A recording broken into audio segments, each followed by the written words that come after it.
You can follow this story by reading the subtitles, or you can leave the audio playing while you do other things, or even to help you sleep. When a man's wife gave birth to a black baby, he dumped her in the most cruel way. 20 years later, something unbelievable happened. Laura shook with fear as Rick walked menacingly towards her. She tightened her hold around the baby sleeping peacefully in her arms. Tears streamed down her face as dread filled the pit of her belly. "Who's the father of that thing?" Rick bellowed as he drew closer, his eyeballs blazing with fury. Out of fear, Laura only whimpered and didn't utter a thing. "Answer me!" he roared, hitting his fists on the wall where she rested. Her fears heightened, causing her to jerk as she shivered. Rick groaned in anger, holding his fists tightly as he shot daggers at her with his eyes. Without another word, he stormed out of the hospital room. Tears rolled down Laura's eyes as she watched her husband leave. She took another look at the beautiful baby boy sleeping calmly in her arms. She took pity on him as she felt he didn't deserve to be welcomed in such a manner. Still, she couldn't fathom how the baby came out black. She and Rick were white. Even the medical staff didn't have an explanation for Laura. They only suggested some tests,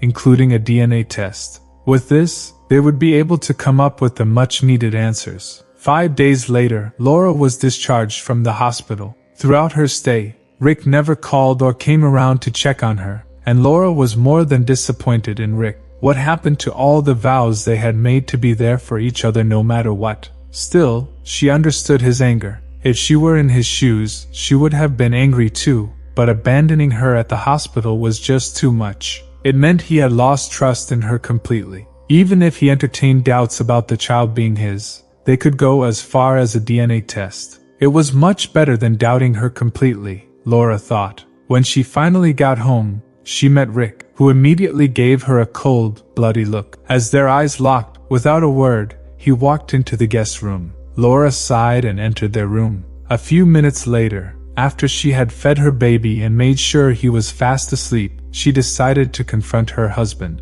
Rick looked up in shock when Laura entered the guest room. "What do you want?" he bellowed, angry that she even had the guts to walk into his room. Laura remained silent until she had gotten close enough. She then began to remind him of their earlier days and the vows they had made to each other. She asked him why he would entertain this much doubt and abandon her at the hospital. Why would he think she would ever be disloyal to the relationship they shared? She swore that she had never entertained the thought of cheating on him, let alone actually doing it. She even suggested they go for a DNA test if he still doubted her. Tears streamed from her eyes as she spoke and pleaded, but all Rick did was throw her dirty looks. When it seemed she was done, Rick let out a sarcastic laugh. He then said he would not waste his money on a DNA test to prove the obvious, that she had been unfaithful to him with a black man. He told her to leave with her bastard and go meet her lover, or else he would make the house unbearable for her and the baby. Then he pushed her out of the room and ordered her to pack her things and leave, or he would force her to do so. Afterward, he shut the door in her face. Laura sat by the door and wept bitterly. She continued to bang on the door, begging Rick to believe her, but he remained deaf to her pleas. The only time he responded was to tell her to leave his place and begin packing her things, or he would do something she would regret. When she got exhausted from pleading and arguing with a rock, she got up and went to her room. She decided to give him some space. She understood Rick's anger was bad and didn't want to be a victim of it. Probably, he needed more space and time to think through. She decided to give him that. She then called her sister and explained everything to her. That night, her sister drove down to Laura's apartment and helped her pack a few things and some of the baby's. As Laura entered the car with her baby, she looked behind, hoping Rick would come around, but of course, no one was in sight. Her sister tried to calm her, telling her it would be fine. A few days later, Laura woke up to discover that all the money in the joint account she shared with Rick had been cleared. She was stunned. Her heart raced and tears streamed down her face as she kept checking the balance. She couldn't believe what she was seeing. This time around, she damned the consequences and decided to confront Rick. This was madness. She quickly got dressed and headed down to their matrimonial home. But on getting there, she realized something even worse had happened. The house was empty. All of Rick's things and all of hers were gone. As if that wasn't enough, all the baby stuff was gone too. Why was Rick doing this? She kept pondering. Why would he hurt her this much for an accusation? He wasn't willing to prove anything. Did he just enjoy hurting her? Hours went by before Laura eventually got up, wiping her tears. When she saw a piece of paper by the wall, it was a note written by Rick. She could feel her heart almost popping out of her chest as she read the last words he wrote to her. My dear Laura, I can't believe you would betray my trust this much. I can't imagine life with you and that bastard, so I think it's better we call it quits.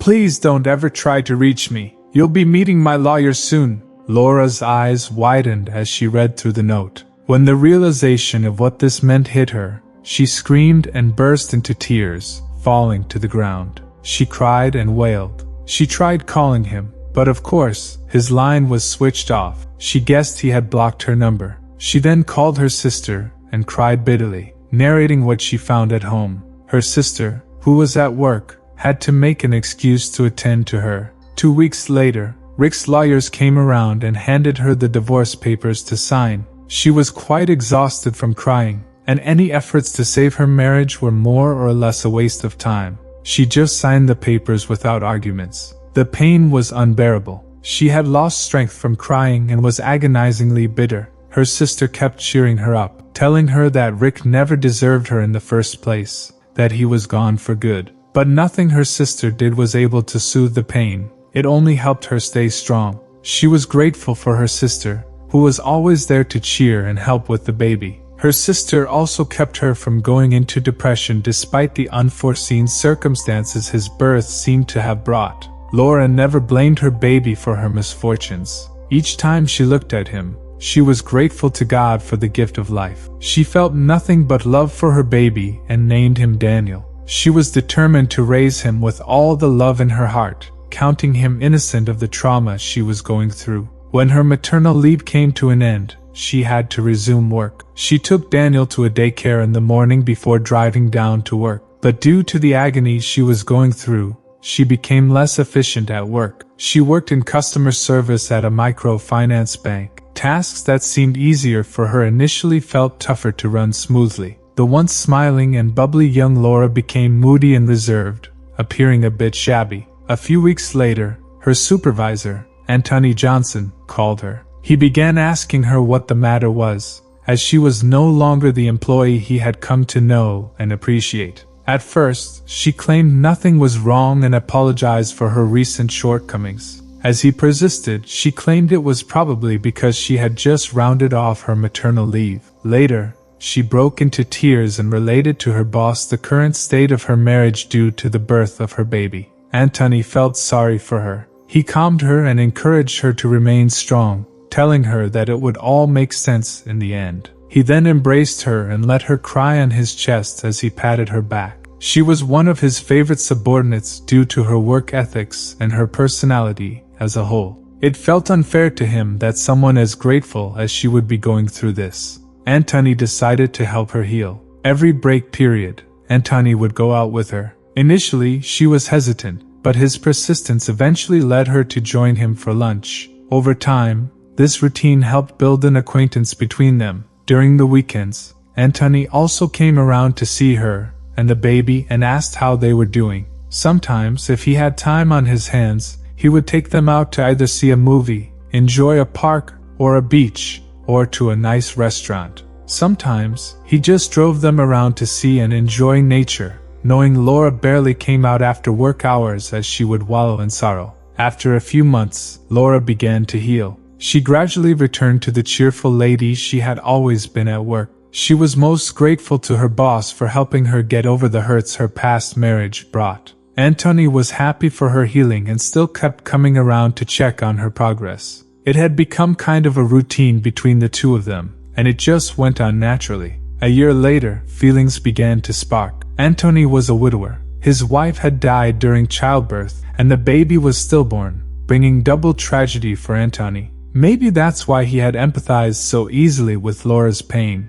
He had been broken beyond words, and it had taken him a year to properly heal. But he had never felt the need to move on, and now he realized he felt something he had never expected to feel and had even given up on ever feeling again. He had honestly started his relationship with Laura on a very platonic note. He had only wanted to help her heal, but now he felt she was more than a friend to him. He wanted more than just friendship. So one weekend, he asked if they could take their relationship to another level as he expressed his feelings for her. Laura was surprised. She too was beginning to admire him beyond their working relationship and friendship, but she didn't expect he would feel the same. Unfortunately, although she had healed from the trauma of Rick's betrayal, she still loved him, so she couldn't love someone else as she did him. She politely declined Antony's request, hurting him deeply. Still, Antony didn't give up. He remained there for her, and kept showing her how much he cared for her.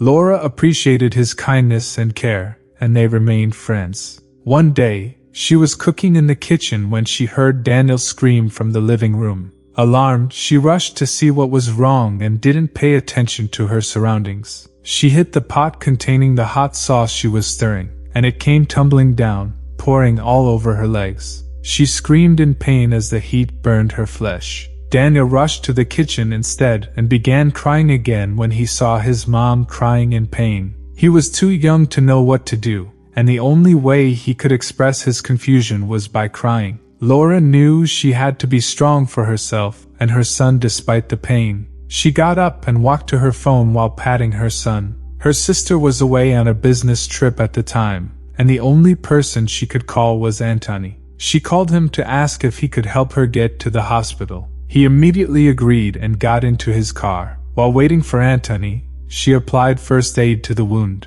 When they got to the hospital, she was admitted for proper treatment. Laura was scared about the welfare of her son. Her sister was away, and she had no one who would willingly look after Daniel. But even without asking or expressing her worries, Antony told her he would look after Daniel while she was at the hospital. Laura couldn't express her gratitude enough. She was so grateful for his kindness and thoughtfulness. Antony acted like a loving father to Daniel. He looked after him with so much love and patience, made sure to meet his needs, and ensured the boy was okay. While returning from work after picking Daniel up from daycare, he would drive them both down to see how Laura was faring at the hospital. When they came around, Laura could see how happy Daniel was with Antony. She was skeptical about him staying with Antony, thinking he would be uncomfortable as he had never been alone with anyone else besides her sister. But she was shocked to see how Antony and Daniel flowed seamlessly. She even heard Daniel refer to him as Papa, rather than the usual Uncle Antony he called him. A week later, she was discharged, and Antony drove her home. He then ordered that she rest at home for a few days before she resumed work. Laura spent those few days at home reflecting on the bond between her and her boss. She was convinced he loved her and her son. She too could no longer deny the fact that she had fallen in love with him. She made a decision. She decided to move on. Even Daniel loved him, and she knew he would be a great father to Daniel. More so, Daniel needed a father figure in his life, and no one else wore that shoe better than Antony. When she went back to work, she entered his office to thank him for his kindness and help when she needed it the most, which he gracefully accepted. She then told him that she loved them and would like to take their relationship to a deeper level. Antony was so happy to hear this that he immediately pulled her into a warm embrace and kissed her. Antony never ceased to show Laura love. Soon, her fellow colleagues knew there was something going on between the boss and her. This earned the jealousy of some and the admiration of others. But Laura never let it get to her head, and she never let it affect her work. She still remained the cheerful and efficient lady they had known her to be, and Antony just kept loving her more and more. 2 years later, Antony knew he had to settle down with Laura. So on her birthday that year, as she entered the office, she was shocked to see the entrance decorated with balloons and flowers. As she entered inside, she heard the "Happy Birthday" shout from her colleagues. She was shocked and looked around in amusement as her hands covered her mouth. She then gave a hearty laugh to fight the tears that threatened to fall. This was too beautiful. She began to thank everyone for the efforts they made in doing this for her. But in the midst of the crowd, she searched for Antony but didn't find him. She suspected he was the mastermind behind this, but where was he? Happy birthday! She heard his calm voice from behind her. As she turned around, Anthony was standing behind her with a wide smile and a cake in his hands. Both her hands were on her lips, covering her mouth as tears began running. His smile widened, and he urged her to come closer to him to give him a side hug because of the cake he was holding. She whispered, "Thank you," and he pecked her lips. When it was time to cut the cake, Laura slid the knife through but realized there was something hard. She became curious and decided to cut the cake open. When she did, she found a golden ring. As she picked it up and turned back, she met Anthony already down on one knee. She gasped in shock. "I love you, Laura, and I don't think I can do life without you. I also want to be a father to Daniel, so please, will you marry me?" Anthony asked so lovingly that tears ran down Laura's cheeks as she nodded. He then collected the ring from her hand and slid it onto her finger. He got up and kissed her while the cheerful onlookers watched with admiration. She had tears streaming down her face too. 3 months later, they got married. As the years passed by, the couple groomed Daniel to be a responsible child. They made sure Daniel got the best of everything: school, clothes, and education. Daniel made them proud with his exceptional intelligence. In due time, he graduated high school, got into college, and studied computer science. Upon graduation, he was immediately employed in a tech company. His employment came with privileges like a house and a car with a hefty offer. His parents couldn't be any happier, especially Laura. Everything was going fine for this family until someone they never thought they would ever see showed up in their lives. That day, the family was having a small outdoor gathering to celebrate Daniel's birthday when a strange man suddenly showed up. The old man looked shabby and rough. He also exuded a foul stench, and Daniel felt nothing but sympathy for him. Daniel was about to offer the man a drink when Laura stopped him. "That's the man who abandoned you," she said ever so coldly. Hearing those words, Daniel went into a rage and ordered Rick to leave at once. Shamelessly, Rick went on his one knee and begged for listening ears. Through tears, he narrated how his mother had reached out to him about 10 years ago. She had confessed that his biological father was the man whom she had cheated with shortly after getting married to the man he believed was his dad. "So why did you come back? You knew 10 years ago. What took you so long?" Daniel screamed. Rick had no sensible answer. He had actually gotten carried away with living a life without responsibility. After he dumped Laura, he lived his life carelessly. He went from party to party, dated several women, and spent lavishly. Eventually, he settled with a younger girl only 5 years ago, and that marked the beginning of his misery. She made his life a living hell. She never truly loved him and was only with him for his money. As a result of his marital problems, Rick could no longer focus at work, and he got laid off. Just when he thought things couldn't get any worse, his young lover fled. That day, he had gone out to take a bottle or two. Whenever he went out that way, he would stay away for several hours just to escape the wrath of his girlfriend. When he eventually returned home that day, he got the shock of his life. Every single thing he owned was gone. Worse off, he began getting debit alerts on his phone until almost nothing was left. Overwhelmed with shock, Rick suffered a stroke. Fortunately for him, his neighbor came to his aid, and he was taken to the hospital where he eventually recovered. As soon as he got discharged, Rick knew he had to look for his original family. Being treated in such a way made him realize how badly he had treated Laura and his son. He had heard that Laura had remarried but still believed he stood a chance. After all, she had been madly in love with him back then. How wrong he was. Laura told him that he had no place in their lives and that she had revoked his paternity rights years ago. Together, mother and son then screamed at him to leave and never show his face again. Rick walked away in shame. He later ended up in an old people's home, wishing he could turn back the hands of time and act right. What do you think about what eventually happened to Rick? Share your thoughts in the comments section. If you like the story, surely the next video that's appearing on your screen will move you too. Don't forget to subscribe to the channel, give us a thumbs up, and activate the notification bell so you won't miss any of our next videos. Thank you, and see you in the next story.